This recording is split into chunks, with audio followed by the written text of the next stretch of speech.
regular. Like it's hard to almost like you get older and you start contextualizing things. Yeah, it kind of makes more sense when you have a look at it from the outside. Yeah. Like I thought, my dad was pretty violent when I was a kid, right? To everyone or to you or? To everyone. Yeah. Yeah. Alco or? No, not at all. No, just 4 kids, stressed out, financial pressures, all that sort of stuff. So, it was almost like as I got older, I forgave him for a lot of the stuff he did when we were kids. And then I slowly started to realise that my upbringing wasn't like a regular upbringing, if that makes sense. Yep. So you were like a little bit walking on eggshells and a little bit like, oh, Dad does this, or... Yeah. Right, like sometimes Dad would come home and we're like scared when Dad came home, or like... And I did a lot of work with like a psychologist later, and he was talking about how that sort of stuff can impact you and how... Makes you different, Like I have the tendency to over-explain things. Really? Yeah, really. But apparently, as an example, that's one of the things that can come from like always trying to justify yourself and like appease people and not want to cause trouble. Yeah. Because you're like, oh, this is why I'll tell you, I'll explain everything. I swear, Yeah, exactly. So just little things like that. And how's your mum? Well, I guess that's almost the opposite part of the equation. So mum was a little bit... in lieu of another word, I'll use the word cold. So mum wasn't like a super affectionate person. Not overly motherly. Yeah. She loved us, don't get me wrong, to bits, but I'm like a super touchy, needy, like to cuddle people sort of guy.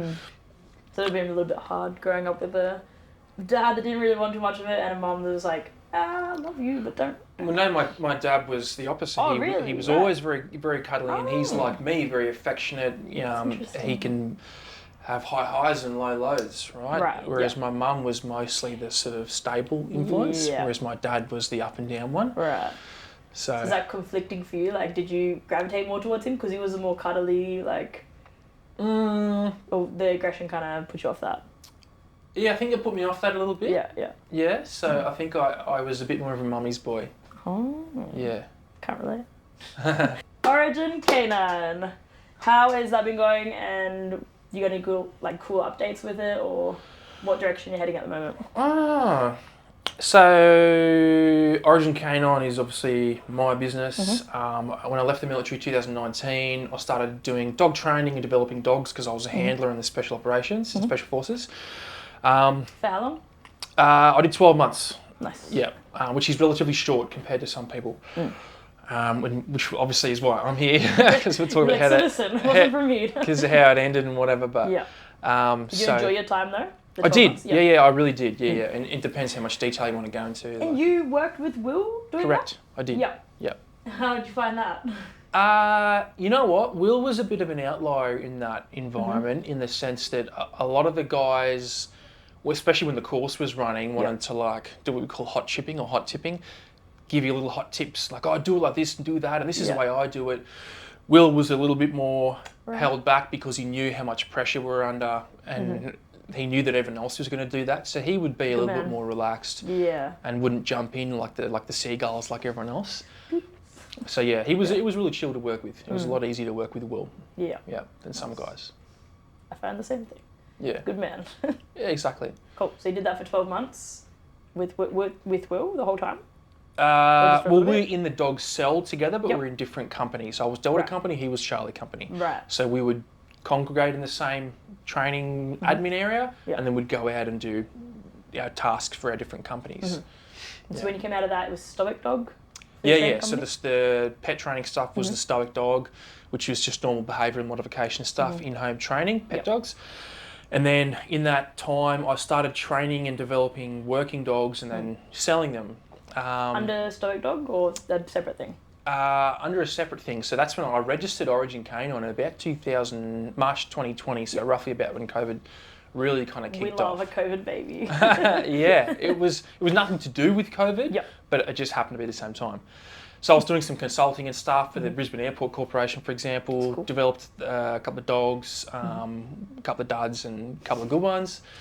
And then in that time I was like, oh man, there's not, like some of the equipment I was using I was like, oh, I wonder if this could be a bit better, if that could be better, or why have they done this in that design? And then I sort of mulled it over for about 2 weeks.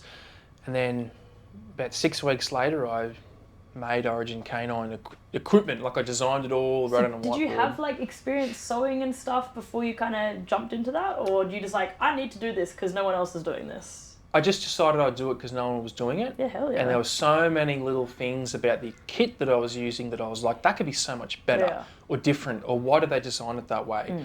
And I was like, the way they've designed it is counterintuitive to the way I would use it. Right. Which is why I offset my buckles as an example from the handle, because, you know, sometimes you put it on the wrong way and you're like, oh, which side is it? Where does the ring go? Yeah. So yeah, I don't do any of the sewing. I've never laid a stitch in my life. Laid a stitch? I don't know if that's the term that you use, right? Line. Yeah. So who's your sewing lady? You want to give her a shout out? Yeah, so shout out to Catherine. So Catherine Lee. OG. Yeah, and we've got Rhett Summers. He's the other guy. Oh, he's a fancy laser cutter guy, yeah. Correct, yeah, but he does a lot of the sewing as well. Oh, good on him. Bit of a dual purpose man. Yeah, he brings a lot of value to the business. It's awesome. Yeah, designed all the stuff, and then my missus actually made the first item. It was a slip. Did she? It was a slip lead, and she just did it on the kitchen bench with like Ooh. like a little garment sewing machine. Yeah, and, hell yeah. and then I got another company to make all the stuff initially, and then logistics. I just was like, you know what? Was it a bit exy to do it out of house? Yeah, a little bit, but just the logistics of they were in Townsville. I was in the Brisbane and the Gold Coast. Yeah. So I was like, you know what? I'm doing this myself. And then over the course of about 6 months, I started my own manufacturing business. Hell yeah. We do it ourselves. Wild. Yeah. And so you started with government, and now you've gone a little bit more into pet dogs. Well, the idea was I was always going to be for pet dogs, but the kit is designed for the tactical working dog world. So it's designed for police and military dogs. Yeah, cool.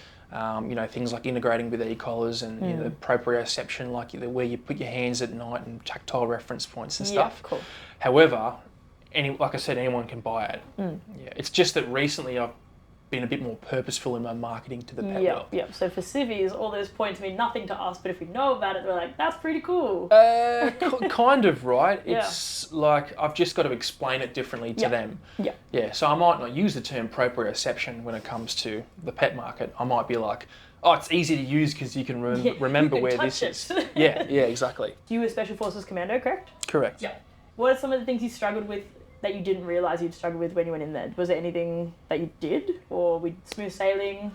You mean like the skills technically, or As a whole, just anything? Yeah. So like tactically and physically, and also maybe emotionally, or everything.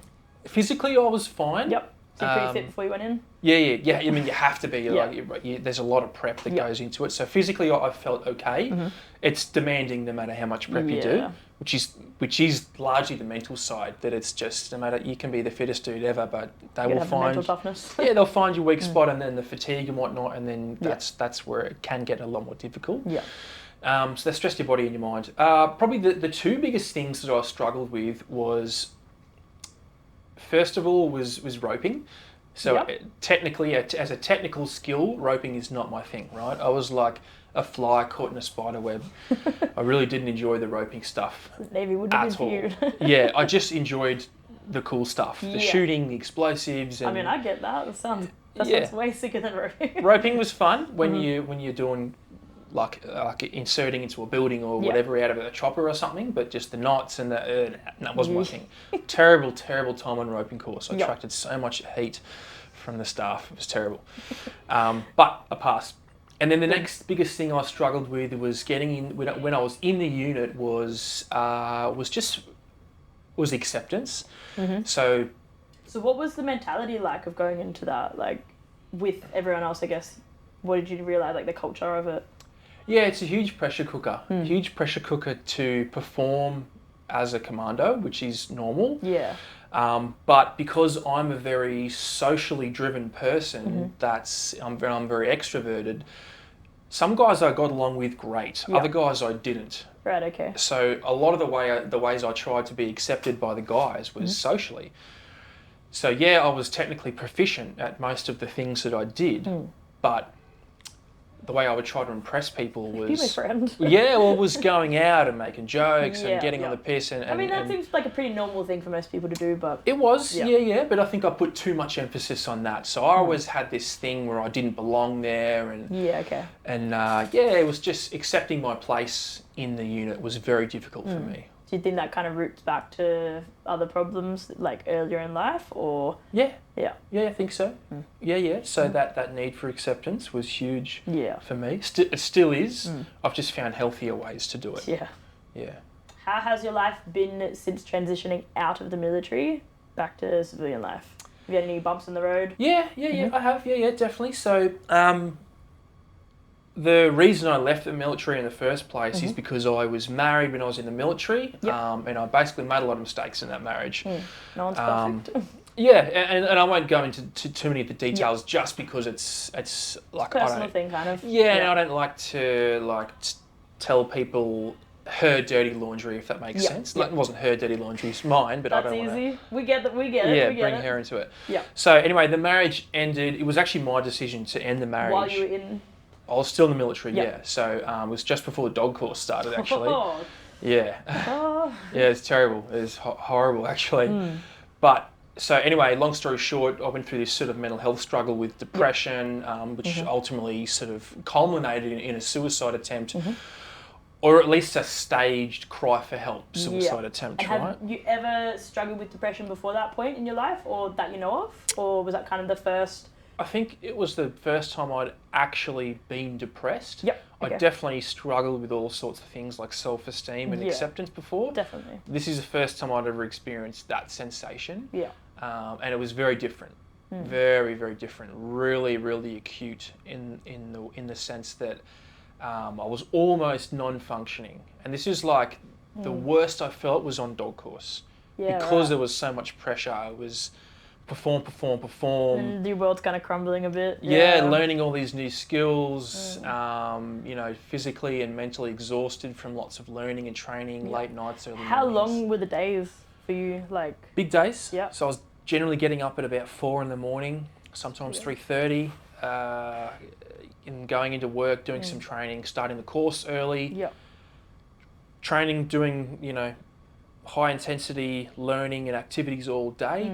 And then sometimes we worked into the night as well, and then I'd get home late because I lived like roughly 45 minutes to an hour away. Yeah. So I was just in this horrendous fatigue and terrible sleep cycle. So like I didn't realise it at the time. Yeah. A bit hard when you're in it, eh? Yeah, I was in it, and I was just spiraling. I was clashing with guys and like underperforming sometimes, and it was horrendous. Anyway, so that's that's sort of what culminated in my suicide attempt about 12 months later, roughly. And then my career sort of died a slow death after that, and I won't go into that because it's probably a bit too specific to how the military is with that type of stuff. Yeah, definitely. So your attempt, that was at like while you're in the military? Correct. And did you have any kind of inkling it would get to that point? Like you said, it was a cry for help. Like did you know how far you would take it, or? No, and that's why I say that it was more of a cry for help. Yeah. Because I think all I wanted was for the pain to stop. Yeah. I actually didn't want to die. And that's actually the case with most people, unfortunately. Like they just don't know where to put it or how to get it to stop, or Yeah. And luckily for me, my method wasn't particularly sudden or violent. Yeah. I tried to gas myself in the car, so I plugged my hose in, rerouted it through the window. Because it was a bit of a slow thing that required a bit of preparation, it gave me time to think about it. Yeah. So there was no, I didn't just grab a gun and put it in my mouth kind of thing. I did think about doing that. There was a day at work on the dog course, we were going to go to the range that day, and I was like, easy. I got a pistol, I just put it in my mouth, and I was like, I'll do it in front of everyone. Yeah. That's what I said. I'll do it in front of everyone. Kind of show. So they know that I was being. Yeah, that's pretty heavy, eh? But I wasn't just being a fuckwit and that I was hurting, right? And that's the hard thing when you're struggling. It's like you want to tell people, in that kind of environment, it potentially couldn't have been something that you could have spoke out about, or. No, not really. Okay, so it was quite supportive. Oh no, sorry. As in, I agree. Like, it's not the sort of thing that you would openly generally talk about. And as much as I could have if I'd done it a certain way, Yeah. like in a group setting. It's like, I'm sure if I'd come out and gone, hey guys, I'm thinking about killing myself, they would have gone, oh shit, that's a bit intense. Naturally, yeah. And not many people come out and say it that way, unfortunately. Yeah. They don't, and that's why I did that. I jumped in the car that night because it was a cry for help. Like Interesting I said, that you mentioned that way, that it's not, it wasn't as immediate as others. That's how my dad took his life. So in the car, in the family car, not at home. Yeah. But yeah, the old pipe from the thing into the car. So yeah, a little bit of an interesting one there. Yeah. And I've known other people that have done the same thing. Yeah. And so did you get to a point and you were kind of a bit disorientated and you're like, nah, don't really want to kind of go through that and let's just fucking figure it out? So what happened was, it was late at night. Me and my missus, who I'm still with now, went out for dinner, had a couple of drinks, came back. One of her mates was staying over and they were chatting or something, and I don't know what it was, I just had this really intense feeling, and the only word I could use to describe it is loneliness. Yeah. I just felt intensely alone in the world, and I was like, even though they were sitting there, it was like they weren't even there. It's hard to describe it. I've just never your felt own that. kind of thing at that time. Yeah, I've never felt it before or since. Strange feeling, and I just got up. They were busy. Cut the hose. They didn't notice because they were in a different room. We went down to the garage, and then I set it all up, and then I was sitting in the car. The car was started. The hose was plugged in and whatnot, and I kind of went, oh fuck, this is real. Like, it's happening. Yeah. I could die, and the things that went through my head was, she's got to find my body. Yeah. She doesn't know I'm down here. I don't really want to die. And I actually don't want to die. Yeah. But I was like, I don't know what the fuck else to do. So I was like, I'm going to leave this stuff set up here so that if I packed it all up now, turned the car off, no one would ever know. Yeah, so that was kind of your way to get that pain out there. Yeah. Yeah. Now, I didn't think about this logically and in that time not when you're in pain. It was half a second subconscious, like, I'll just leave it and they'll find me, then they'll know I'm serious. And that's what happened. Someone called the cops, they saw all the apparatus set up. Yep. So one of those two that was in the house? No, someone else, like a neighbour or someone. Oh, because it was in the car park. Right, okay. Yeah, so they called the cops. Cops came and detained me under the Mental Health Act. Fuckers. You assholes. Yeah, and then they took me to hospital, and because I said I was in the military and I've got access to firearms, they had to, by law, inform the military. So they would have called, like, 1-3 Army or whatever, and then eventually it's got to where I was, and then my boss, immediate boss, rocked up to hospital, and then it was... Yeah, it was like, in almost as many words, it was like, your guns are gone, you're out of the platoon. Yeah, there's nothing you you can't can do anything. which is a bit shit. Yeah, so. And that sucks, because, so how long were you detained for in the hospital for that mental health hold? 24 hours, maybe 12 hours, sorry. Did you feel like it was necessary to kind of like be held there, or did you just like get your help and then, all right, I'm good, I think it was necessary. Yep. Not because I was in immediate danger, but because I think they needed to put things in place to make sure that I actually had a plan going forward. Yeah. Right. So New South Wales Police handed me over to the ambulance, who then took me to the hospital. And they're pretty good, the ambos? They were great. Yeah, they were fine. I mean, that was one job of 50 that day, right? Yeah. So went to the hospital, boss came, they officially signed me out. Yep. Then I was held at work for another 3 days. The platoon came and looked after me in hospital. Yeah. And then I was discharged with a plan going forward, woeful plan, from the military. And then here's a psych appointment once a month.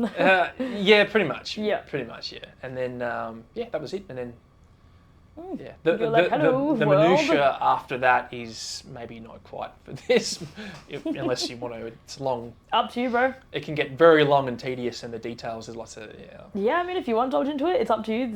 This is your personal experience. So if you feel like you need to go into it, yes. If you don't want to, you don't have to. The only reason I won't is because it would blow our timings out. Yeah, easy man. So you're at the point where you have been discharged, kind of against your will.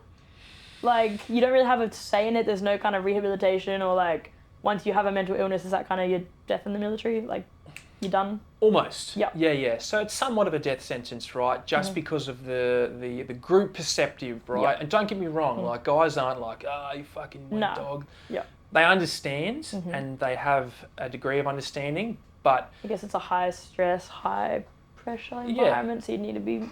sound, I guess? Yeah, exactly. But the perspective. And they understand that that's part of the job, right? However, in jobs like that, it's easy to suffer from compassion fatigue. Yeah. So if What I about just that killed one? myself, Yeah. it would have been like, poor Tom, sad, funeral, put my name on the rock and like photo up on the wall and like, Yeah. Tom, he was a great guy, right?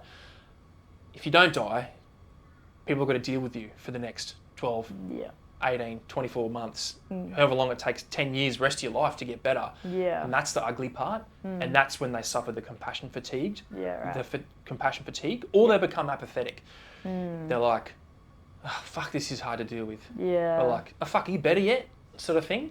And that's where the difficulty lies. Yeah, okay, that'd be pretty hard to, because, you know, mental health doesn't go away, so Correct. not only from that point of view, but for the person suffering it, that would not be really nice to be around, so No.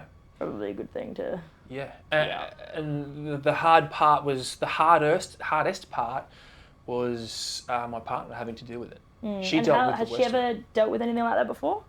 To a Anything degree. close to her? Yeah. Yeah, previous partner of hers had struggled with a couple of things like that. Yeah. And I think that was part of the reason why when we got together, she's told me later, she had to have a serious sort of talk with herself and go, you've been through this before, are you ready? Was that after your attempt? No, before. Okay, Because she right. could see me going that way.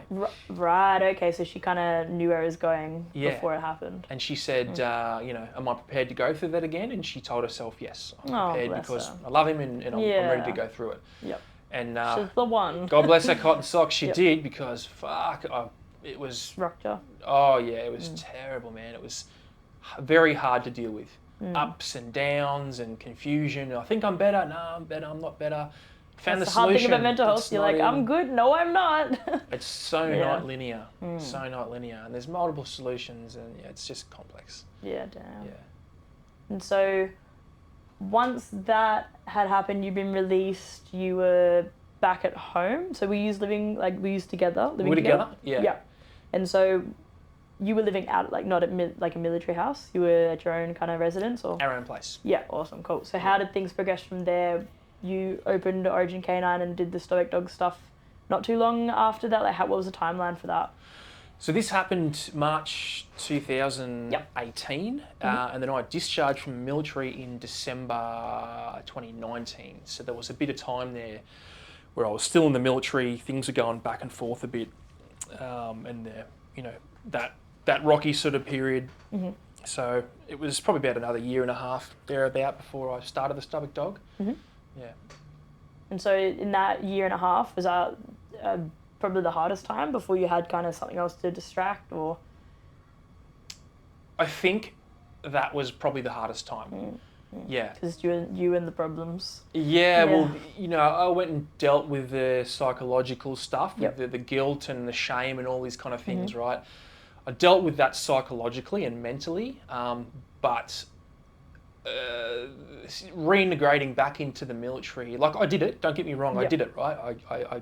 I got myself back into the platoon, Nice. upgraded medically, and when I Okay. actually discharged, I discharged like regularly, so it wasn't a medical discharge. Yeah, right, awesome. I did that retrospectively later on when I wasn't doing so well. Yeah. But I sort of ultimately made the decision. I was like, Not for me. heart's not in this anymore. I'm still pretty cooked. I need to go and sort this out. Yeah. So that was hard because it was so rocky. It was stop, start, up, down. Yeah. Didn't know what was going on still. Hadn't dealt with a lot of things. But ultimately, what the problem turned out to be in the end was I had a serotonin deficiency in my brain. Right. Because okay. I've been depressed so chronically Yep. and so acutely for so long, my brain couldn't produce happy, basically. So Damn. chemically, I was in this 3 to 4 day loop. Yep. Repeat. It was heinous. Yeah, So I ended fuck. up getting on some antidepressants, and that pretty much within the space of about 2 weeks just turned it off. Did you find going on the antidepressants, were you a little hesitant at all? Were you like, give me this shit, let's go? I was on to fighting another? it for so long. Yeah, yeah. It's very typical for someone in my previous profession. I Yep. don't need help. I'll fucking do it myself. I don't need meds. Yep. All that type of stuff. And I'm so glad I did. I'm still on them to this Yeah. day. I mean, if you've got a deficiency, I guess it's filling that in. Yeah. Yeah. Yeah. It's And just what, like a vitamin. it's literally just like a vitamin. Hey, Yeah. you don't have any vitamin D. Have these pills. Okay, Yeah. cool, done. So it doesn't give it to you, but it helps you produce it. Cool. So, yeah, that was a huge turning point for me because it in the end, I was just like, I don't give a shit what I have to do as long as I get better. Yeah. That's a end- good mentality to have. Yeah, the end state is just be better, don't die, live, have a good quality life. Yep. That was it. Pills, no pills, exercise, psychologist, I don't give a shit, I'll do it. And so you obviously went to a psychologist. Correct. And was that your first time going to a psychologist, or had you been previously? No, first time. Were you resistant to that too? No, I was happy pretty to do open? that. Yeah, I was pretty open. Yeah. For some reason, the medication, I wasn't okay with it. Yeah. I mean, I have that same standpoint, you know, struggling with anxiety. I've seen people having to take meds for it, or my friends, you know, with manic depressant and all that kind of stuff, and rocks them. They have to take their meds a certain time before bed, and then if they don't, then it's trouble for them for the next 24 hours. So like, I could see that. Yeah. I mean, my mentality was that there's all sorts of things I can do without instead of the medication. Yeah. So like exercise and. Yeah, all the basics, right? Yep. So I was sort of thinking, what was I thinking? Oh, I didn't want to just treat the symptoms. I wanted to get to the bottom of the Yeah, you didn't want to band-aid the issue. whole. Correct, and I think that's the trap with medication is that some people can go, oh fuck, I'm better. Yeah. And either not do the work to make sure they maintain it, or get off the meds and go back to square one. Yeah, that's the tricky thing. Yeah. Your family, wife and baby, how have you found that from having those struggles to now being a dad and being, you know, this little family unit instead of a military unit? Yeah, look, I mean, even leaving the military and going through all that stuff, my priorities were beginning to shift, right? Yeah. And then leading up to having my daughter, we both started to change a bit in our relation, not in a bad way, Was but she just planned or was she a surprise? planned. Oh, awesome. Yeah, Cool. yeah. And we both, our mentalities changed a bit, and we were like, you know, we've got to start taking certain things a bit more seriously, change a couple of things, and you know, I had a Malinois at the time where we had to sell him because I was like, I don't trust this dog with a baby. Right. Okay, I mean, that's fair. Which was hard, but it was, you know, we made that decision. How old I think was it was important. A year and a half. Did you find that hard on your mental health, or? No, not my mental health, no. Yep. It was just difficult to see him go. Yeah. Great little dog. Decision had to be made. Had to be made, Yep. But having a daughter now and having a family, that's significantly reshifted my priorities. And I wasn't like, bam, the moment she was born, I was like, oh. This thing. So it went from more like a self point of like just you to like, now I have all of this. Yeah, like from me to we, right? Yep. So a lot of That's the a good way to put it. Yeah, a lot of stuff I do now, I think about my family. Oh. Business, for example, Yep. I think I mucked around in my business a lot and treated it like a bit of a bro business for a while. Yep. And now I'm like, I'm going to get serious about this Let's business. make some money. Yeah, and support my family Yeah, definitely. and do what I have to do to be a good dad and to make sure that I'm actually providing for them. Yep. So, yeah, having a daughter and having a family now hugely changed my perspective on a lot of things. Yeah, damn. And just to go back to when she was a bub, I know a lot of people that I talk to just in my personal life, when they go through that adjustment period of no baby to baby and staying up and no one's getting sleep and all of that, did you struggle with that period? Or was that pretty smooth? Were you doing much helping out with bub, or? Yeah, I try to help as much as I could, but when they're breastfeeding at that age, It's more, you don't have the tits, so. Yeah, exactly. I didn't have them titties, right? So there's not much I could do. Yep. So I tried to help as much as I could, and ultimately in the end we just made this decision where we'd like sort of take shifts, and it sort of worked out well. But then she transitioned to bottle and was heaps easier. Easy, yeah. But initially, like mentality wise, we were very prepared. We were like, we know it's going to be shit, and we're okay to deal with it. Yep. So we weren't like, oh my god, what the fuck? We can never do anything again. You know, there's people that are like, oh, you watch, it'll change. We're like, I'm ready for the change. Yeah, awesome. But, you know, psychologically and physiologically, the sleep still has an effect on you. We just became grumpy and a bit short with each other and a bit emotional. That was it. Naturally, yeah. Then you come back around and baby starts sleeping, you're all good. Correct. Yeah, that's good. So, the point that kind of brought us here, where we are today, and kind of, started this series. So, you on Origin K9, on your Instagram story, you posted a video of this little girl. And I was just scrolling through one day, having an Instagram scroll, and I was like, oh, Tom, what's he doing? And this little girl pops up, and I clicked on your story, and she was sobbing. I want daddy, I want daddy, I want daddy. And I was like, oh, that's pretty sad. Kind of knew where it was going. I've seen a few of those videos, and I knew he'd passed away, and I'm assuming it was from suicide.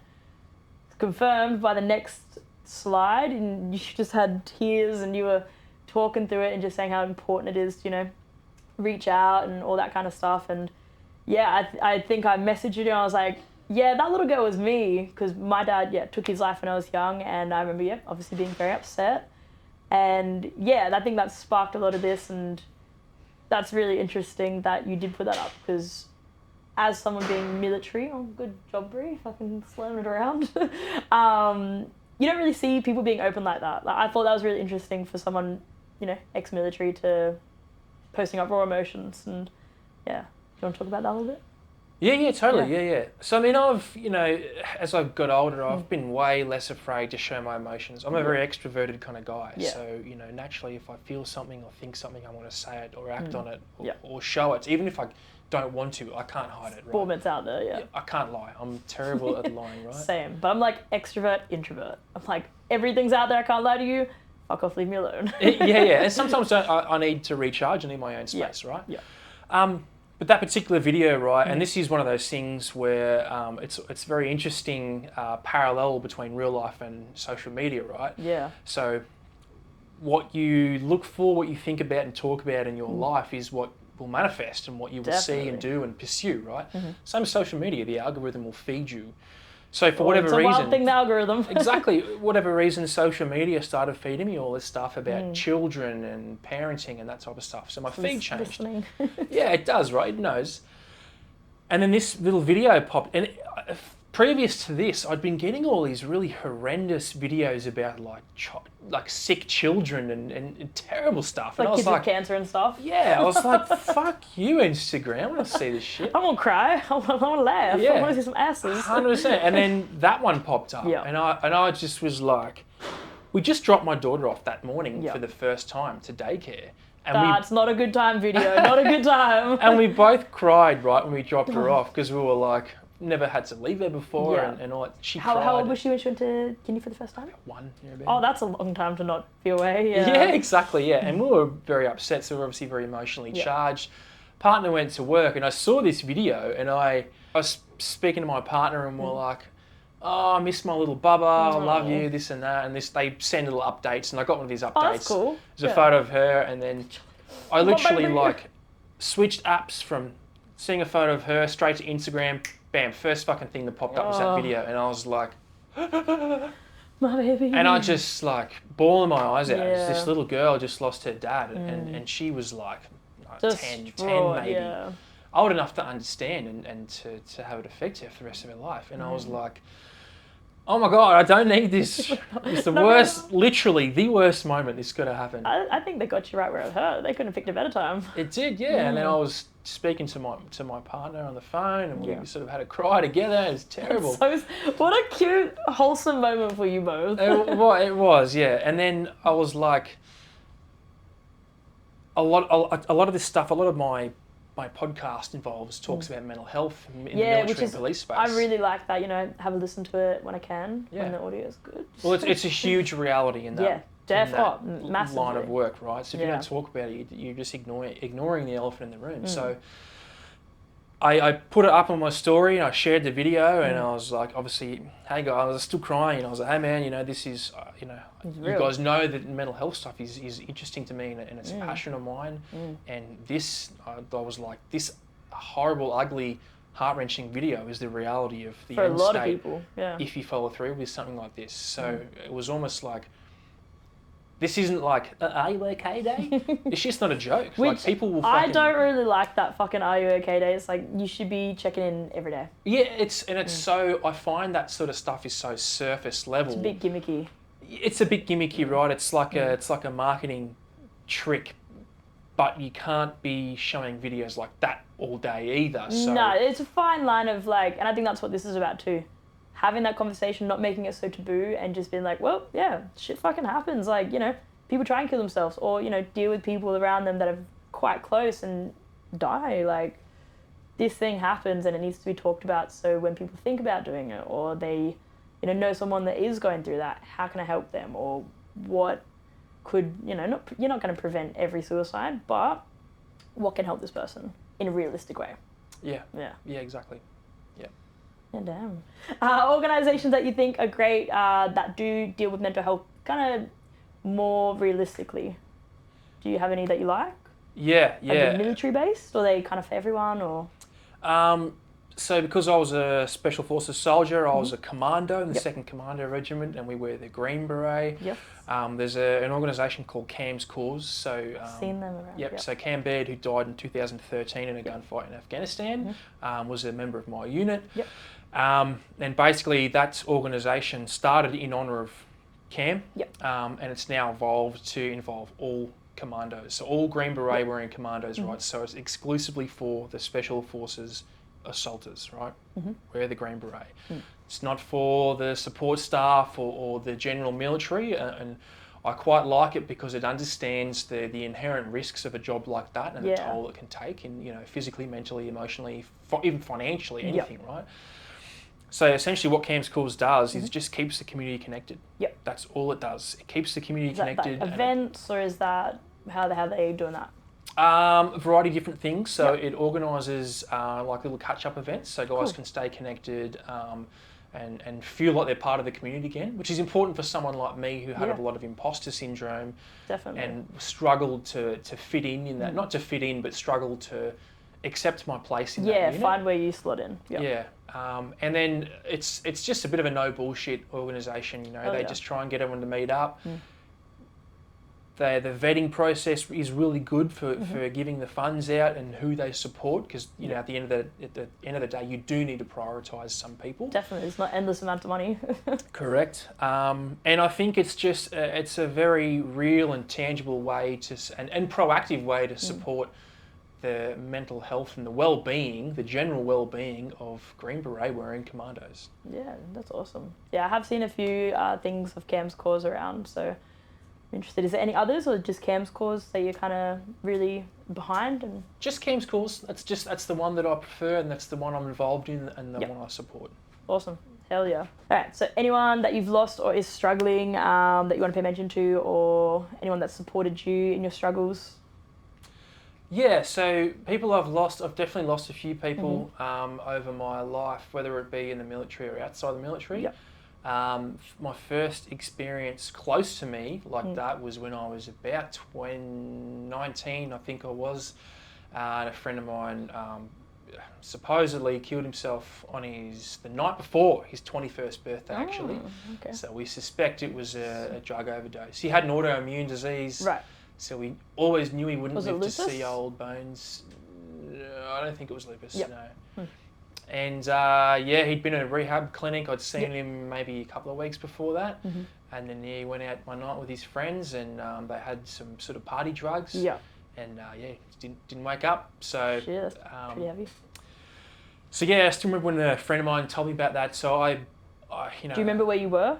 Yeah. I was in the Army Reserve, so I was at the depot doing a reserve night. It was a Tuesday night in 2007. Yep. At some point. Oh, sorry, 2008, I think it was. Yep. Yeah, I think it was April 2008. Wow, pretty good memory. Yeah, I think it was about then. So that was probably the first time anything like that had happened really close to me. What was his name? Kynan Duke was his name. And sort of numerous friends throughout my time in the military, some still serving, some that had got out, and people that are struggling at the moment. So the friend of mine that actually told me about that, that was the mutual friend, has had some sort of struggles semi-recently, and he's just decided recently to go see a psychologist. Good on him. Talk about it and get some help. So I was really proud of him for that. It can be a bit harder, I guess, for men versus women to kind of go and seek that help. Just a little bit more stigma behind talking and coming out with that. Do you find that? Yeah, I do. Yeah. Yeah. And that's the point I'll make in a couple of questions from now, right? Gotcha. So don't get ahead of me. What is something that you find helpful in the support from others around you?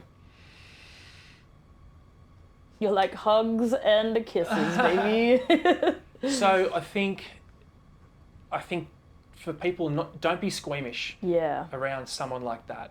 So a lot of the shame and the guilt that I felt when I was still in the unit was because people tiptoe around it a bit. Yeah, a lot of guys weren't, and it was no fault of their own, right? A lot of guys didn't know how to deal with it. They weren't sure. They were like, fuck, if I talk to Tom, is he gonna break? Is he gonna want to kill himself? Like, I don't want to.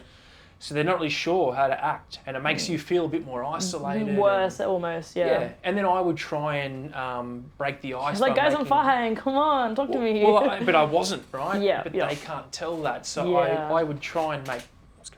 I would try and make jokes or try and diffuse the tension. Yep. But a lot of the time it was clunky and they didn't know how to take it. And a couple of times I really offended some guys. How so? I remember when I came back to the dog cell after being in the hospital, one of the guys had taken something of mine off my shelf. Rude. Which very common to happen. Oh, in a place okay, like that, right. But it's still mine, and I was like, I said on the chat, "Hey guys, I didn't really kill myself. Like, can I have my gear back, please?" And one of the guys came in and was like, "Hey, dude, that's not fucking funny. How many fucking guys we've lost to suicide? Da da da da." Coping, dark humor, kind of helps out. And I was like, we didn't go to blows. We were like nose to nose because I was like, "The fuck, Let's go, do?" man. Yeah. And you know, we sort of locked horns a bit, and then later on we had a bit of a chat, and I was like, "Look, sorry, man, I just." Not right at the moment. Yeah, I'm like, I'm trying to deal with this thing. I'm not sure how to act. It's awkward for me. And he was like, I understand, man. You know, we've just lost too many guys to that sort of stuff. So it just hit home for me. So, yeah, that was like, we've all got dark humour, right? And you just got to pick and choose when you use it. Yeah, and I guess the right people. Do you remember what he took? I think it was my e-collar remote. Rude. Yeah. I need that. Very fucking rude. Yeah, I no find e-collar. that too. I mean, I have pretty dark humour, and I've dealt with suicide since, age of 6, and it's kind of, a lot of people in my family have topped themselves and Jesus. dealt with that kind of thing, which death for me, it's not so shocking, and so I talk about it quite openly, just, little jokes here and there, like Dead Parents Club and some people get really, really fucking offended, and, I can understand why, but for someone that is already kind of used to death and they use that to cope and kind of talk about it, it's like, oh, okay, well, fuck me then. Like, yeah, that's interesting. That guy might have been going through something too, so. And that's the thing, right? Like some of the guys in our unit that did kill themselves, just said nothing. Just came out of nowhere. Yeah, right. One in particular I'm thinking of was very obvious. Yeah. He tried sort of multiple times, but did people know? Yeah, they did, and that's a story I won't go into, but it was a very contentious issue in that place. But I mean, sometimes you can tell, sometimes you can't. So, for example, when my platoon got told that I was in hospital after suicide, they were like, "The fuck you mean?" Like Tom, that guy that's always laughing and joking around, that guy. And they literally thought it was a different guy. They thought like they'd made a mistake or something. It's usually, and I mean, not in my experience, not that I'm like I'm a fucking expert on it, but it's usually the people that don't really say much or are the happiest or they kind of put on a bit of a front, and then behind the scenes you have no idea what's going on. Look at like a Robin Williams kind of person. Yeah, right? exactly what comes to mind. Yeah. What do you do to bring yourself back down from a crisis point, or do you have like techniques you use, or what's your go-to? Crisis point, right? So I probably haven't been in a massive. Well, yeah, maybe.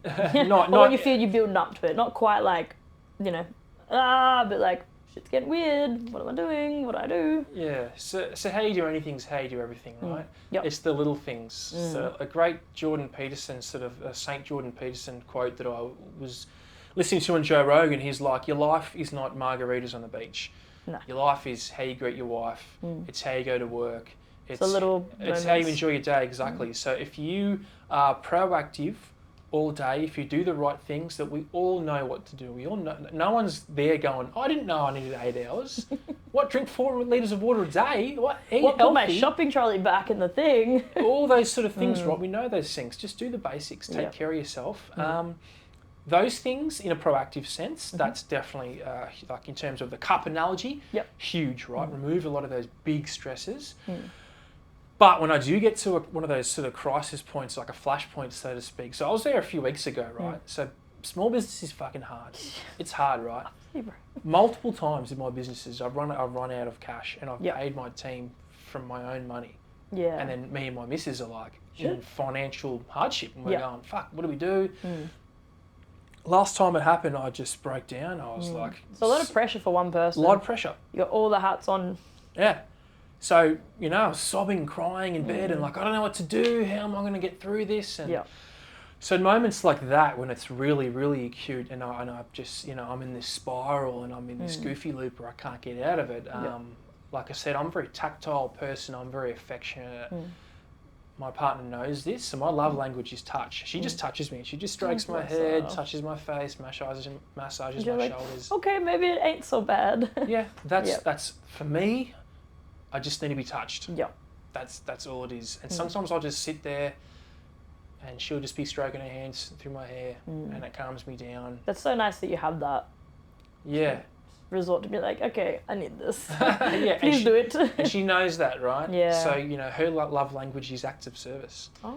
So, she loves when I do the dishes. Yeah. Or when Don't we all? Or, when I proactively do something so that she doesn't have to do it. Yeah. So that's what she loves, but I need to be touched. Yep. Yeah. So that's what brings me down from a... So you're stressing out, just give me a little... Kind of. Yeah. And is there anything else you want to add to this chat? It's such a complex topic, and I think you're right. There's so many different sound bites and like gimmicky sort of approaches to mental health, like it ain't weak to speak, and like yes, 100%. It isn't, but like when you say it like that, I kind of don't want to speak. Yeah, and that's why I think long form conversations like this are way more important than like, are you okay? I've never ever said that to a mate. Are you okay? I mean, either. And for me, struggling, dealing with the suicide so early and having no one talk about it for many years and, a lot of confusion around it and a lot of taboo and, that grief process was prolonged because of that. I have those conversations on the regular, but it's never like, hey, are you okay? It's like, man, you've been off. What the fuck's going on? Let's have a chat. Or just a normal way to weave it in, just like we are now, just having a genuine chat. What went on? Do you want to talk about it? Cool. I think that's, Yeah. like I said, more important than just one little, you okay? Yeah. No? Okay, cool. And I think, for lack of a better explanation, you've got to find like a non-cringy, non-douchey way to talk about it. Yeah, definitely. Because if I text my mates on "Are you okay?" day and was like, "Are you okay?" he'd be like, oh, fuck off, mate. Fuck you. Or he'd make a joke out of it, right? Yeah. So you've just got to find your way to talk about it. Yeah. Right? So, for example, me and a couple of mates were going through depression at the same time. Yeah. And we knew... Kind of handy. You what, sorry? We're kind of handy, rely on each other and, So we had this system, right? So one of my physical symptoms of being depressed was I would just shut down. I just like... It was like I was stuck in my body. I couldn't move, right? And our code to each other was send a blank text. Right. I'd send a blank text to him and he'd be like, cool, Tom's not doing that well. He'd call, maybe I didn't answer. Yep. He'd text, hey bro, love you man, thinking about you dude. Aww. Give us a bell when you can. Yep. And that was it. So we just had to find a non-douchey way, because if, like, no one's going to go, hey man, my mental health is... Everyone even hates using the term mental health, right? Yeah, well, it's just been said so many times and you're just like... And that's that empathy fatigue, that compassion fatigue. You hammer the same nail over and over again and people are just like, oh, here we go, mental health again. Yeah, exactly. Yeah. Right, so... I mean, I even do the same thing and I'm passionate about it, but I'm like, fuck off about your things. Me too. Like... I mean, I've dealt with all my shit, right? I still deal with it. I know how to deal with it. I know how to manage it if I'm not dealing with it very well. Yep. So even on the way here, I was like, oh man, I haven't talked about this stuff in a while. Like, yeah. Were you a little bit nervous? No, not nervous. Like, because I've talked about it so much, I've almost gone the other way where I'm sort of like, I don't need to sit here and cry, for example. Yeah. I mean, it'd be good if you did. But get in. Just cry.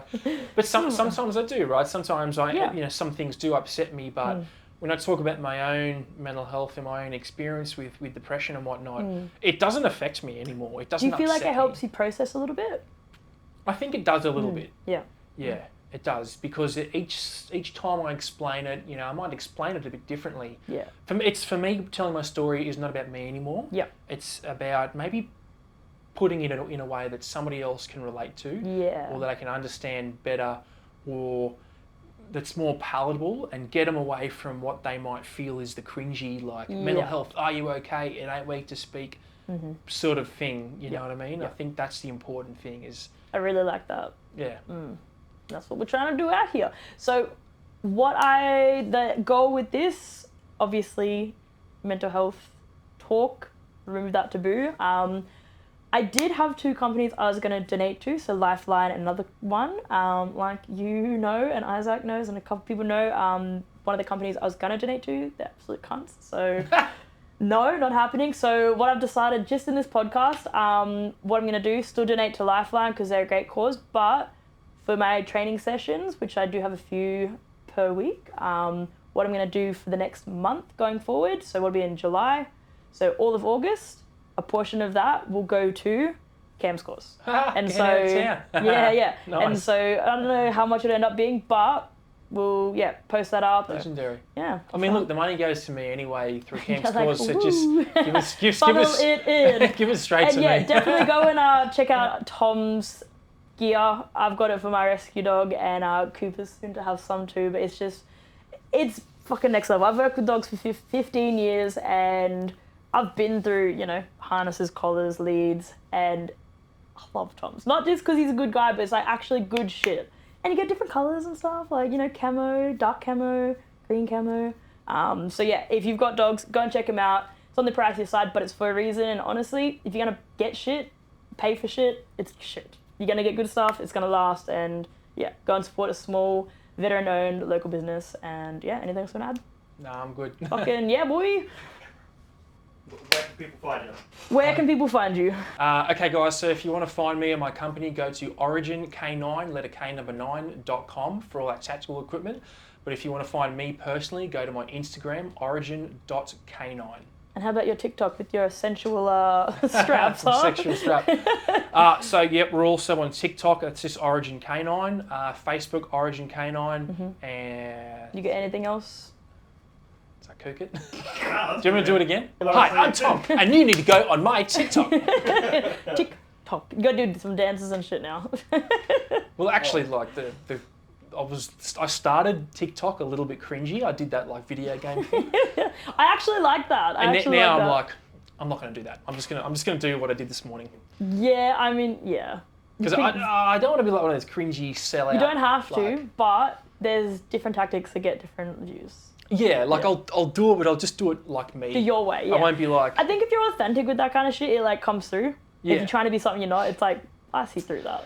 And that's why I love my business, because I can just be me authentically from the fucking bottom up. Yeah. I don't have to Like, pretend. buy my shit. And I don't need like marketing gimmicks or No. like sales tactics to like, convince you to buy my gear. Yeah. Like, I'll just tell you about it.